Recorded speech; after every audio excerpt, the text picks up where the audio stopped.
नमस्कार, आप देख रहे हैं डीएनपी इंडिया। मेरा नाम है स्नेहा तिवारी। आज की चर्चा बिहार महासंग्राम को लेकर हमारे साथ जुड़े हैं राहुल जी। सबसे पहले बहुत बहुत स्वागत है आपका। आज हम बात करेंगे कि कैसे बिहार महासंग्राम में जो तनातनी चल रही है उस पर बातचीत करेंगे। पिछले दिनों हमने देखा था कि एक पोस्टर आया था जिसमें ये बताया गया था कि नीतीश के बेटे निशांत कुमार अगर चुनाव में आते हैं तो राजा का बेटा राजा नहीं बनने दिया जाएगा, बल्कि प्रजा जिसे चुनेगी उसे राजा बनने दिया जाएगा। इसमें रवि गोल्डन कुमार ने ये पोस्टर लगाया था। अब इसके बाद से चर्चाएं तेज हो गई हैं कि क्या निशांत कुमार राजनीतिक एंट्री करने वाले हैं, और अगर करने वाले हैं तो उसके क्या घाटा मुनाफा बीजेपी, जेडीयू और साथ ही साथ आरजेडी को झेलने पड़ सकते हैं। जी, सबसे पहले शुरुआत करेंगे, क्या लगता है निशांत कुमार करेंगे राजनीतिक एंट्री? देखिए, अभी तक हमने देखा कि जब से बिहार के मुख्यमंत्री नीतीश कुमार बने हैं जी, तो तब से अगर एक थोड़े से समय के लिए छोड़ दें, जब जीतन राम मांझी को उन्होंने मुख्यमंत्री बनाया था, इसके अलावा नीतीश कुमार ही लगातार बिहार के मुख्यमंत्री हैं। सबसे बड़ी वजह उसके पीछे ये है कि एक तो उनके ऊपर ना तो भ्रष्टाचार के कभी आरोप लगे, और दूसरी बड़ी वजह यह है कि परिवारवाद से वो हमेशा दूर रहे। जी। और यही वो कारण है कि चाहे बीजेपी के साथ गठबंधन में हो या फिर आरजेडी के साथ गठबंधन में हो, सरकार जेडीयू की ही बनती है, मुख्यमंत्री नीतीश कुमार ही बनते हैं। लेकिन पिछले कुछ समय से जो हम देख रहे हैं, जिस तरीके से जो नीतीश कुमार की तबीयत के बारे में कहा जा रहा है कि भाई उनका स्वास्थ्य ठीक नहीं है, और ये कई बार हमने देखा कि जब वो आरजेडी के साथ मिलकर के सरकार चला रहे थे तो खुद बीजेपी के बड़े नेता उस बात को कह रहे थे, वो कोट कर रहे थे कि बिहार के जो मुख्यमंत्री हैं नीतीश बाबू, उनका स्वास्थ्य ठीक नहीं है। लेकिन वही बीजेपी की भी मजबूरी है, क्योंकि उनके पास भी उस लेवल का कोई चेहरा नहीं है जो बिहार में बीजेपी प्रोजेक्ट कर सके।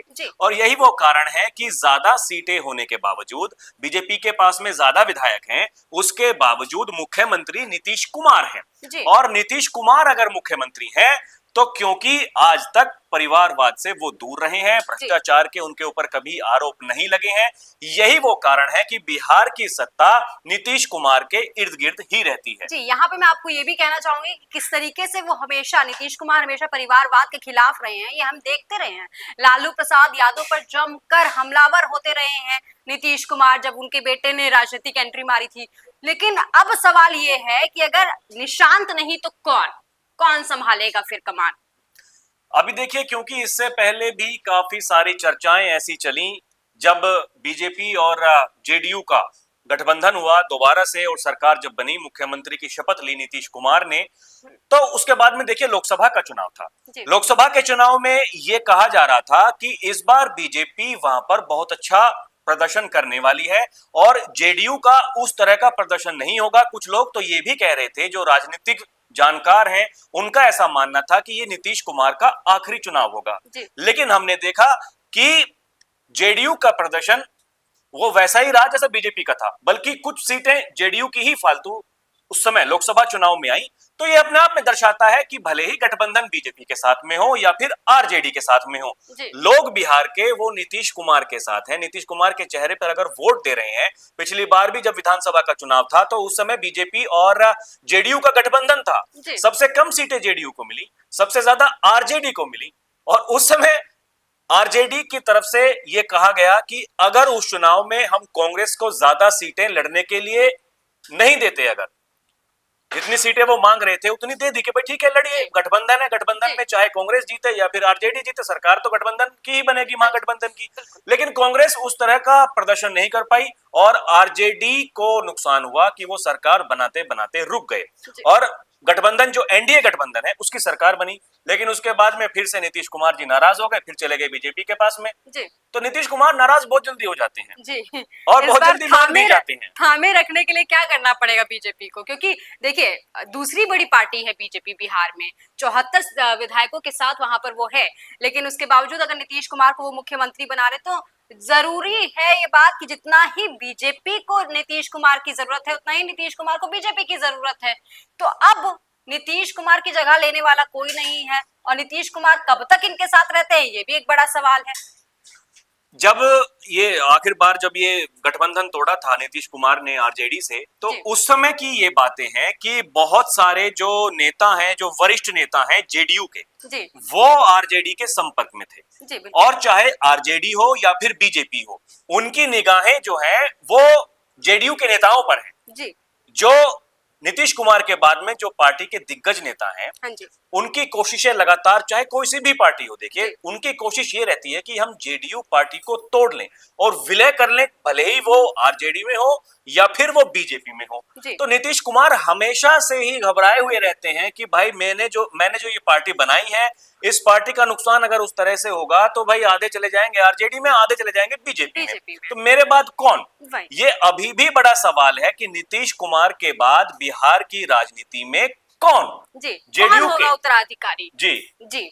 जेडीयू की अगर हम बात कर रहे हैं, और वही समस्या बीजेपी के साथ में है। जी, देखिए बीजेपी सरकार में तो रही, एनडीए गठबंधन के तहत जी। जेडीयू के साथ मिलकर सरकार में तो बीजेपी रही है, लेकिन बीजेपी के पास में उस कद का नेता नहीं है कि वो मुख्यमंत्री के रूप में बिहार में उसे पेश कर सकें, जी। या फिर कोई चेहरा पहले से ही पेश करके और हम चुनाव जीत सके। जी यहाँ पर मैं आपसे ये भी पूछना चाहूंगी, क्योंकि तीन जो नेता सबसे ज्यादा अहम माने जाते रहे हैं बिहार की राजनीति में, उसमें लालू प्रसाद यादव का नाम आता है, उसमें नीतीश कुमार का नाम आता है, उसमें रामविलास पासवान का नाम आता है। हालांकि रामविलास पासवान का उत्तराधिकारी चिराग पासवान साफ हो चुका है, ठीक है। फिलहाल तेजस्वी यादव भी पूरी सक्रिय राजनीति में है, लेकिन नीतीश कुमार की तरफ से कोई नहीं आया है। और नीतीश कुमार की तबीयत, जैसा आपने बताया कि तबीयत सही नहीं चल रही है, आगामी चुनाव वो लड़ेंगे भी या नहीं लड़ेंगे, और अगर लड़ेंगे तो शायद ये आखिरी उनका चुनाव होगा।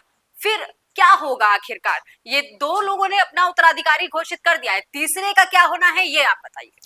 ये देखिए, जिस तरीके से महाराष्ट्र में हमने देखा कि बीजेपी के पास में ज्यादा विधायक थे, उसके बावजूद जब उन्होंने शिवसेना को तोड़ा और जो एनसीपी को तोड़ा, लेकिन सरकार जब बनी तो मुख्यमंत्री बनाया गया एकनाथ शिंदे को। हालांकि अजीत पवार देखिए बाद में जुड़े, और अजीत पवार ना भी आते तब भी सरकार एनडीए की थी, तब भी सरकार चल रही थी, उनके पास में इतने विधायक थे कि आसानी से उनकी सरकार चल ही रही थी, चलती भी। लेकिन वो जो एनसीपी को जो जब तोड़ा गया, उसके पीछे कारण ये था, देखिए बहुत सारी जो पुरानी ठीस थी जो लगी हुई थी अमित शाह को और बीजेपी के जो कई बड़े नेता हैं, जिस तरीके से जो चुनावी परिणाम आए थे उसमें बहुत सारी बातें हैं। ठीक ऐसा ही बिहार में है। बिहार में अगर कम सीटें, कम विधायक होने के बावजूद जेडीयू को प्राथमिकता दी जा रही है, नीतीश कुमार को प्राथमिकता दी जा रही है, इसका मतलब यह है कि नीतीश कुमार बिल्कुल भी कॉम्प्रोमाइज नहीं कर सकते जी। उन्हें मुख्यमंत्री बने रहना है, वो भले ही आरजेडी के साथ मिलकर रहे या फिर बीजेपी के साथ मिलकर रहे। कब तक? अब ये आने वाला समय जो ये चुनाव है जी। ये चुनाव में तय हो जाएगा जी। क्योंकि इस चुनाव में ये बड़ा सवाल है कि भाई किसके चेहरे पर आप चुनाव लड़ रहे हैं। और आपने तमाम बीजेपी नेताओं को देखा होगा, अभी देखिए लालू जी का एक बयान जो सुर्खियों में आया था, उन्होंने कहा था कि हमारे रहते हुए बीजेपी कैसे सरकार बना लेगी, अकेले कोई सरकार नहीं बना सकती हमारे। तो उनका मतलब देखिए बिल्कुल साफ था कि हमारे रहते हुए बीजेपी सरकार नहीं बना सकती है। उनका ये कहना था कि अगर ऐसी नौबत आएगी तो नीतीश जी को हम साथ में ले लेंगे, सरकार हम ही बनाएंगे जी। लेकिन उसके बाद जो बीजेपी के नेताओं की तरफ से जो बयान आए, उन्होंने ऐसा कहा कि सरकार एनडीए की बनेगी। एनडीए की बनेगी तो इसका मतलब है कि नीतीश कुमार साथ में होंगे। नीतीश कुमार साथ में होंगे ये तय है। विधानसभा चुनाव तक ये चुनाव एनडीए की तरफ से नीतीश कुमार के चेहरे पर ही लड़ा जाएगा। लेकिन चुनाव के बाद हमने कई दिग्गज नेता जो बीजेपी के हैं ये कहते हुए उनको सुना है कि चुनाव के बाद जो विधायक दल की बैठक होगी उसमें तय किया जाएगा और जिसके नंबर से ज्यादा होंगे उस पार्टी का मुख्यमंत्री बनेगा जी। तो देखिए जनादेश जब आपके पास में होता है तब आप तय कर सकते हैं। हमने महाराष्ट्र में देखा, क्योंकि चुनाव से पहले तो यही कहा गया था, खुद जो देखिए एकनाथ शिंदे, देवेंद्र फडणवीस एक साथ बैठ करके प्रेस कॉन्फ्रेंस कर रहे थे। जब पत्रकार ने उनसे पूछा कि भाई किसके चेहरे पर आप चुनाव लड़ रहे हैं, तो फडणवीस जी ने कहा चेहरा हमारे बराबर में बैठा हुआ है, देखिए आप। कहने का तात्पर्य यह था कि एकनाथ शिंदे चेहरा है जी। लेकिन जब चुनाव जीत गया एनडीए गठबंधन और चुनाव में सबसे बड़ी पार्टी जब बीजेपी बनके उभरी, तो उसके बाद हमने देखा कि देवेंद्र फडणवीस को मुख्यमंत्री बनाया गया, चाहे वो कैसे भी समझाया गया हो। एकनाथ शिंदे की काफी खबरें चली कि भाई वो नाराज हैं, अपने गांव चले गए हैं, लेकिन उसके बावजूद भी हमने देखा देवेंद्र फडणवीस ने शपथ ली मुख्यमंत्री पद की। तो ये जो मैनेजमेंट है बीजेपी का, ये काफी मजबूत है और ऐसा ही बिहार में होने वाला है। बिहार में होने वाला इसलिए है क्योंकि नीतीश कुमार के बिना, अगर आप ये साफ साफ कहेंगे कि पहले ही कह देंगे कि भाई हमारा चेहरा होगा, आप चुनाव नहीं जीत पाएंगे। अभी भी जो सहानुभूति है बिहार की जनता की, वो नीतीश कुमार के साथ में है। लेकिन फिलहाल हमने ये भी देखा कि चिराग पासवान भी बगावती बोलते नजर आए नीतीश कुमार के खिलाफ। तो ऐसे में बीजेपी चिराग पासवान और नीतीश कुमार इन दोनों को साथ लेकर कैसे चलेगी?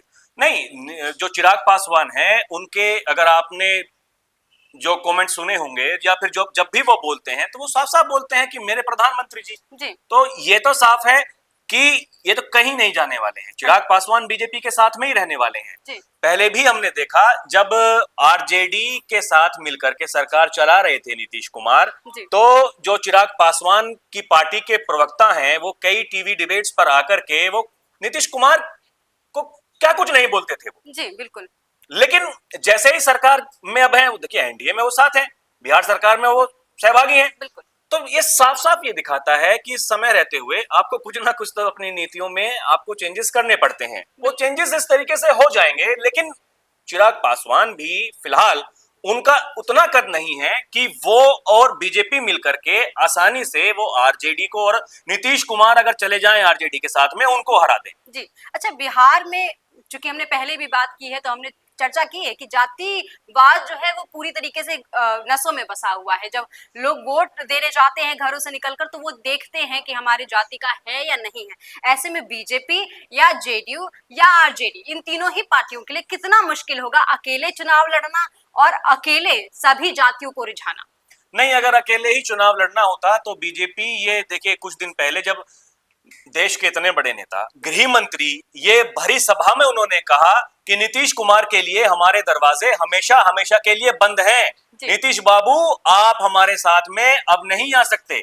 लेकिन जब जरूरत देखिए ऐसी चीज होती है, वही नीतीश बाबू मुख्यमंत्री हैं, सहयोगी बीजेपी है जी।